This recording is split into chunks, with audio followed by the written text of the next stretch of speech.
وہ شہر محبت جہاں مصطفیٰ ہے۔ نحمدہ و نصلی علی رسولہ الکریم۔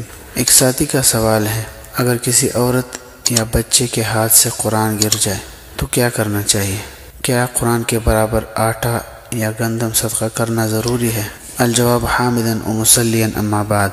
قرآن کریم کی بے حرمتی پر توبہ اور استغفار کرنا چاہیے، اور اس سلسلے میں عوام میں جو مشہور ہے کہ تلافی کے طور پر قرآن کریم کے وزن کے برابر آٹا یا گندم صدقہ کیا جائے، تو اس کی کوئی اصل نہیں ہے، لہٰذا اسے لازم اور ضروری نہیں سمجھا جائے۔ البتہ التزام اور تعین کے بغیر کوئی چیز صدقہ کی جائے تو اس میں کوئی حرج نہیں ہے۔ امداد الفتاویٰ جلد نمبر 4 صفحہ نمبر 60، اسی طرح فتاوی محمودیہ جلد نمبر 3 صفحہ نمبر 542، اور امداد الفتاویٰ جدید جلد نمبر 8 صفحہ نمبر 486۔ فتاوی ہندیہ میں لکھا ہے لِأَنَّ تعظیم القرآن والفقہ واجب، جلد نمبر 5 صفحہ نمبر 365۔ دینی رہنمائی صفحہ نمبر 16۔